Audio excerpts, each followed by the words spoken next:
Definitely, I think some of the challenges for us was about, I suppose, getting accustomed and used to working in a clinical environment. That tension between how digital products developed and get taken to market, and fundamentally some of the ways that a lot of those established, environments function, and the systems that they're built on. A lot of from a technology point of view, a lot of it's old and outdated. So a lot of the time when we're having to create solutions or integrate into existing systems, one of our big challenges has just been about kind of doing that in a way that sort of meant that they didn't have to totally throw everything away and start again. And I guess one of our other big challenges was, really getting used to spending more time with users. And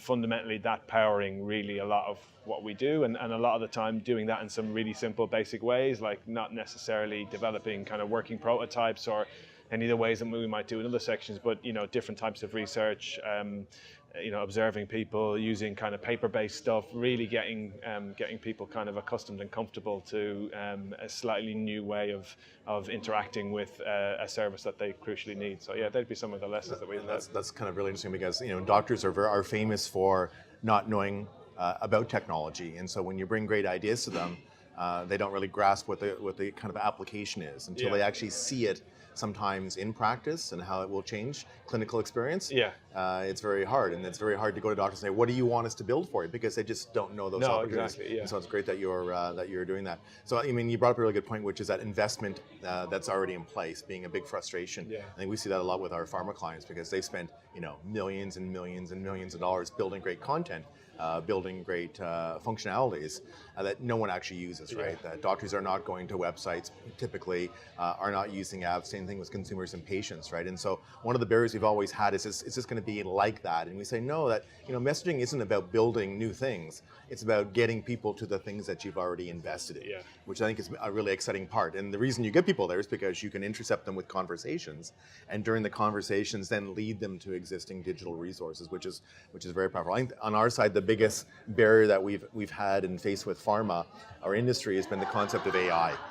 What does AI mean when it comes to conversations? Are these conversations being created on the fly, which you just cannot have in a highly regulated environment like pharmaceuticals, right? Of course, yeah. And so literally for us, our journey was understanding for every healthcare condition, for every product, what is that suite or portfolio of pre-structured conversational algorithms that you will build in advance. So you will have have those in your conversational database, preset, pre-approved, and then the real exciting part becomes when the consumer, or the patient, or the doctor are querying the bot, because they will ask questions in millions of different ways. How do you match them up from that query or that question into the pre-structured conversation? Because literally in healthcare, you do not have to build millions of conversations around a condition, around a product. There's roughly 200, 250 common theme conversations that take place. And you start to see that over time.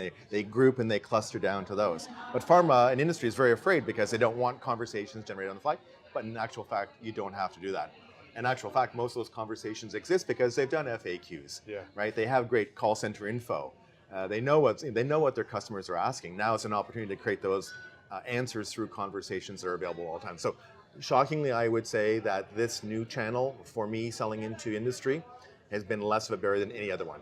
That their ears are perked up. I'm probably sure you're hearing that. When we talk about deep minds and AI. AI has such promise, but they just don't understand really how it becomes, how it's applied to their business. And for us, it's all about applying AI to conversations, which is a little bit of a different spin. Different take on it, Different take, exactly. Cool.